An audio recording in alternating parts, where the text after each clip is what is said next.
Assalamualaikum warahmatullahi wabarakatuh. Hai semua. 나랑 있자 가지마 girl 그냥 나랑 있자. Kali ini saya akan menjawab pertanyaan yang diberikan oleh Pak Irfai Fatur Rahman dengan judul Tanya Jawab Uji Kompetensi 1 Bahasa Indonesia yang diampu oleh Pak Irfai Fatur Rahman. Saya Dewi Syafaati, NIM 20214107, Prodi Agroteknologi. 1. Jelaskan berdasarkan temuan mahasiswa di lapangan. Faktor apa saja yang menyebabkan terjadinya kesalahan penulisan ejaan? Berikan contoh kesalahan ejaan yang sering muncul. Faktornya, 1. Kurangnya penguasaan kosakata. 2. Kurangnya ketelitian dalam menulis. 3. Interferensi bahasa ibu. 4. Keterbatasan waktu dalam pembelajaran menulis. Contohnya, servis menggunakan S. Mi itu tidak memakai E. Praktek yang benar itu praktik. Dikontrakan yang benar dikontrakan. Fotokopi yang benar fotokopi memakai K. 2. Bagaimana langkah membedakan kutipan langsung dan kutipan tidak langsung dalam proses pengutipan? Jelaskan dan berikan contohnya. Kutipan langsung, kutipan yang apa adanya yang ada di dalam isi artikelnya, disertakan tahun penulisannya dan halamannya. Contoh, menurut Huda dan kawan-kawan, tahun 2021, halaman 294 menjelaskan bahwa pembelajaran sastra di sekolah tidak berdiri sendiri sebagai mata pelajaran yang mandiri, tetapi menjadi bagian dari mata pelajaran bahasa Indonesia dan sastra Indonesia. Kutipan tidak langsung, kutipan yang singkat tetapi tidak merubah makna yang ada di dalam artikelnya, dan disertakan tahun penulisannya. Boleh juga menambahkan halaman. Contohnya, Huda dan kawan-kawan tahun 2021 memaparkan bahwa mata pelajaran bahasa Indonesia di dalamnya memuat materi pembelajaran bahasa dan pembelajaran sastra. Di kutipan tidak langsung tidak ada halamannya, sedangkan di kutipan langsung ada halamannya dan lebih jelas, sedangkan di kutipan tidak langsung disingkat. 3. Apa perbedaan dari biografi dan bibliografi? Jelaskan disertai dengan contohnya.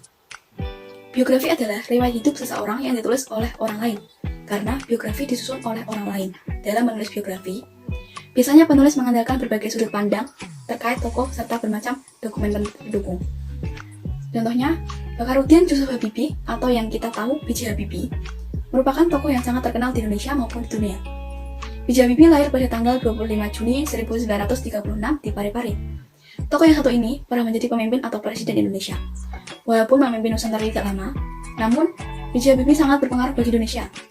Istri dari B.J. Habibie namanya adalah Ainun Barsari. Almarhumah mendampingi B.J. Habibie dalam masa perjalanannya. B.J. Habibie dulu bukan dikenal sebagai politikus yang handal, tetapi beliau dikenal sebagai bapak teknologinya Indonesia. Ini dikarenakan kepintaran B.J. Habibie dalam urusan khususnya teknologi pesawat terbang. Tidak tanggung-tanggung, B.J. Habibie pernah mengenyam pendidikan di ITB atau Institut Teknologi Bandung. Setelah itu, ia melanjutkan pendidikan untuk sekolah di Jerman. Pada saat Jerman, inilah banyak pihak yang merasa kagum dengan B.J. Habibie dalam urusan pembuatan pesawat terbang. B.J. Habibie mampu memberikan semangat pada kaum muda Indonesia jika anak-anak Indonesia mampu bersaing dalam hal teknologi. Sedangkan, bibliografi atau daftar kepustakaan adalah sebuah daftar yang berisi judul buku, artikel-artikel, dan bahan-bahan penerbit lainnya yang mempunyai pertalian dengan sebuah karangan atau sebagian dari karangan yang sedang digarap. Contohnya, Kanzanuddin Muhammad 2003, Kamus Istilah Drama, Rembang, Yayasan Adigama. Biasanya, daftar pustaka ada di belakang buku, bagian belakang buku. 4. Apa perbedaan makna antara kata pukul dan jam jika dilihat dari penggunaan untuk menunjukkan kata pergantian waktu? Jelaskan disertai dengan contoh kalimatnya. Kata jam menunjukkan masa atau jangka waktu yang sering juga kita sebut dengan durasi. Contohnya, sekolah dilaksanakan selama 8 jam. Pukul menunjukkan saat atau waktu di mana peristiwa akan terjadi. Contohnya, sekolah akan dimulai pada pukul 7. Bahasa berdasarkan hakikatnya merupakan sistem bunyi bermakna. Jelaskan pernyataan tersebut dan apa kaitannya antara sistem bunyi bermakna dengan penggunaan bahasa. Bahasa adalah sistem lambang bunyi bersifat arbitrer yang bermakna dan digunakan sebagai alat komunikasi oleh anggota masyarakat pemakai bahasa.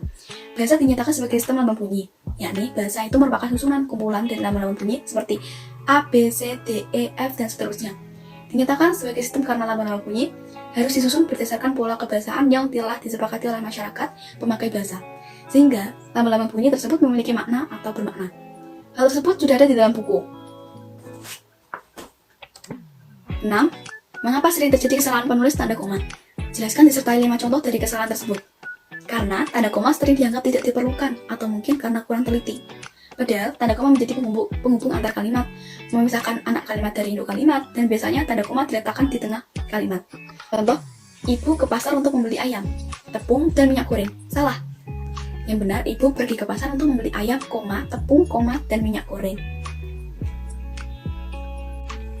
Oleh karena itu, kita seharusnya melakukan hal yang baik. Salah. Yang benar, oleh karena itu, kita seharusnya melakukan hal yang baik.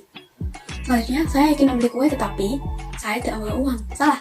Yang benar, saya ingin membeli kue tetapi saya tidak membawa uang. Ini bukan milik saya, melainkan, milik adik saya. Salah. Yang benar, ini bukan milik saya, melainkan milik adik saya. Saya hanya membawa tas, buku, dan pensil. Salah. Yang benar, saya hanya membawa tas, buku, dan pensil. 7. Apa perbedaan dari makna dari tanda titik 2 dengan titik koma? Jelaskan disertai 2 contoh penggunaan tanda tersebut yang benar. Tanda titik 2 dipakai pada akhir suatu pernyataan lengkap yang diikuti dengan pemerincian atau penjelasan. Contohnya, mereka memerlukan perabotan rumah tangga, kursi, meja, dan lemari. Nama, Dewi Syafaati. Tanda titik koma dipakai sebagai kata penghubung untuk memisahkan kalimat setara yang satu dari kalimat setara yang lain dalam kalimat majemuk. Contohnya, ayah menyelesaikan pekerjaan, ibu menulis makalah, adik membaca cerita pendek. Dan hari sudah malam, anak-anak masih membaca buku. 8. Jelaskan mengapa sering terjadi kesalahan penulisan huruf miring. Berikan contoh kesalahan tersebut disertai dengan pembenarannya. Kesalahan dalam penulisan huruf miring karena kurangnya pemahaman mengenai ejaan dalam bahasa Indonesia dan karena kurang teliti dalam penulisan. Bisa jadi karena kurang fokus atau konsentrasi dalam penulisan. Contohnya, greenhouse itu miring. Biasanya yang miring itu kata bahasa Inggris. 9. Jelaskan bentuk kesalahan penulisan konsonan dan vokal pada karya tulis ilmiah. Berikan contoh kesalahan tersebut disertai dengan pembenarannya. Konsonan adalah huruf mati atau lebih jelasnya huruf dalam alfabet selain huruf vokal. A, I, U, E, O. Contohnya, hilangnya konsonan H. Karya ilmiah. Salah. Yang benar, karya ilmiah. Sedangkan, vokal adalah huruf yang melambangkan vokal dalam bahasa Indonesia yang terdiri atas 5 huruf. A, I, U, E, O. Contohnya, hilangnya vokal E. Dewi pergi ke sekolah. Salah. Yang benar, Dewi pergi ke sekolah. Sekian dan terima kasih video tanya jawab kali ini. Mohon maaf apabila ada kesalahan yang disengaja maupun tidak disengaja. Terima kasih. Wassalamualaikum warahmatullahi wabarakatuh. Bye!